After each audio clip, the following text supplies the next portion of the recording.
அந்த ஜாதி யாரு எடுப்போம்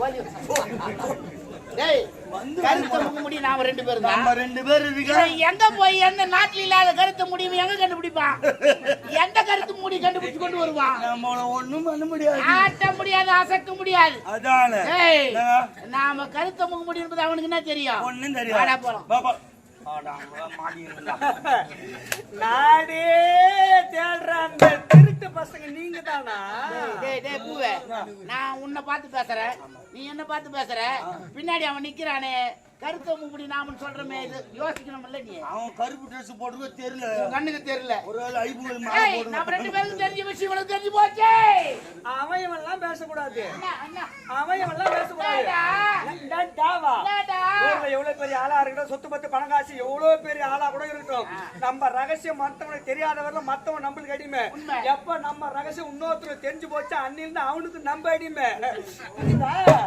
இனிமேல் என்னன்னா செய்யதுன்னா செய்ய பிள்ளை நம்ம கூட பந்திக்கு வரல நானு. ஆனா கஷ்டப்பட்டு நீங்களா இருந்தாலும் எனக்கு சேர வேண்டிய பங்கு எனக்கு சேரணும். நம்ம ஆரம்பத்துல வந்தல்ல 4 பாகம் பிரிச்சு இல்ல, 3வது பாகம் பகவானுக்கு, 4வது பாகம் ஆபரேட்டருக்கு 4 பாகம்ன்றது 5 பாகமா போடு. 4ல 1 நான் நிக்க மாட்டேன் ராஜா.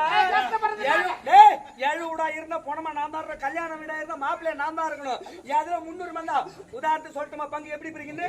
ஒரு கோட்டர் வாங்கணும்னு வை, 40 போய் உங்க 2 பேருக்கு, மீதி எனக்கு 7 வாரம் ஒண்ணு குத்துறோம்.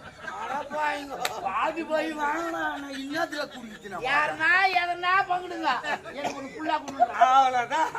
நீ அந்த 40 போய் நக்கி உயிரோ இல்ல வாயில ஊத்தியோ நமக்கு அவ்வளவுதானே. நீ சாப்பிட்டு மிச்சம் இதுக்கு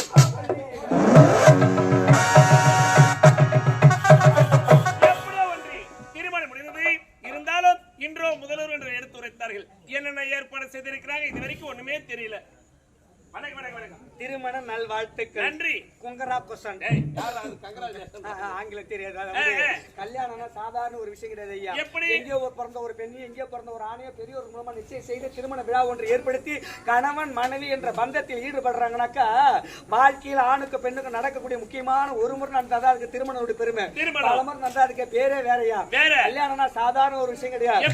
பூ என்ற ஒரு எழுத்தை எடுத்து நார் என்ற 2 எழுத்தில் சேர்த்து பூ மாலை என்ற 3 எழுத்தில் கோர்த்து கழுத்து என்ற 4 எழுத்தில் சூடி திருமணம் என்ற 5 எழுத்தில் நிச்சயிக்கப்பட்டு முதல் இரவு என்ற 6 எழுத்தில் இருவரும் சங்கமமாகி இன்பம் இனிமை என்ற 7 எழுத்து அனுபவித்து குடும்பம் வாழ்வு என்ற 8 எழுத்தில் ஈடுபட்டு தாய் சேய் தகப்பன் என்ற 9 எழுத்துக்கள் என்று ஒற்றுமையோடு இருக்க வேண்டும் என்பதற்காக வந்த பெரியோர்கள் திருநாவினால் பல்லாண்டு பல்லாண்டு என 10 எழுத்துக்கள் வாழி வாழி வாழ வாழ்க்கிறாங்கப்பா.